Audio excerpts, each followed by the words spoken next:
What is going on, everybody? Welcome back to another video. Today we're going to be doing something a little bit different. This video is going to be but we're going to tone it down a notch. This video is going to be a little more down to earth and personal rather than us just screwing around on a video game.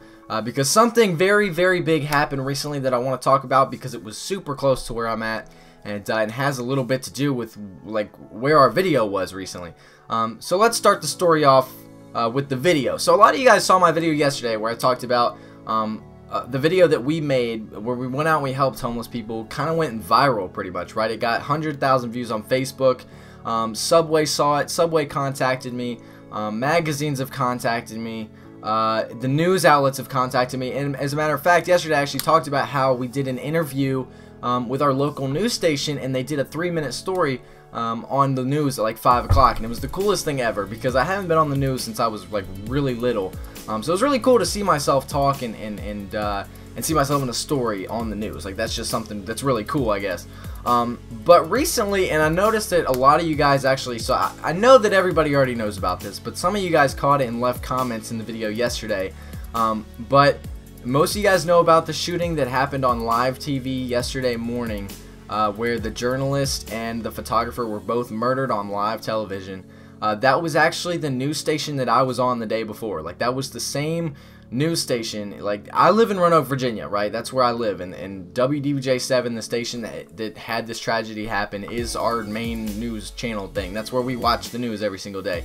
And that's the station that actually interviewed me the day before, the morning before, and it was just, that was nuts to wake up and see all that happening. Fortunately for me, they weren't the ones that interviewed me. I was interviewed by a different group, another photographer and a different journalist. But I don't know what I would have done if the two that were killed yesterday would have been the ones that interviewed me the day before. I don't know. I would have been emotionally unstable. It would have been bad. But it still really sucks, like, regardless. Like, it's horrible. It sucks that something like this would happen or someone could do something like this. But I wanted to let you guys know because I noticed a lot of you guys were in the comments and you were like, oh my god, that's the same news station that had this shooting yesterday. What?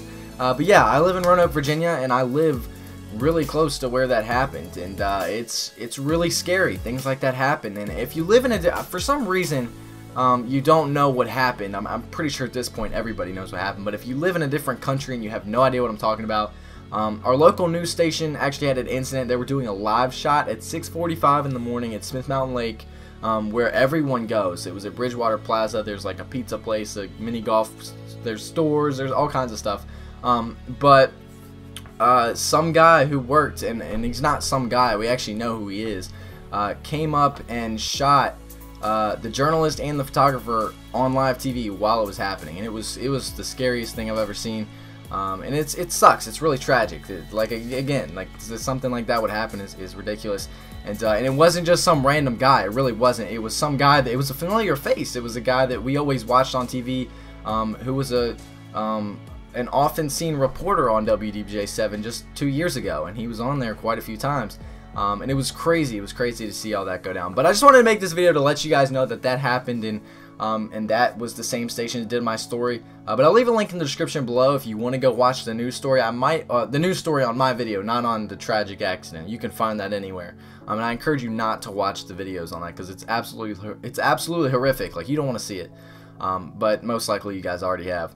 But I'll leave a link in the description below to the news story they did on our video because it's really cool. They did a great job too. They did it all in just a couple of hours, put it all together, and it's awesome. So I'll leave a link in the description below. Go check that out. Just wanted to let you guys know what kind of went down here recently. And yeah, so I hope you guys did enjoy the video. Make sure to subscribe if you haven't already, and I'll see you guys in the next video.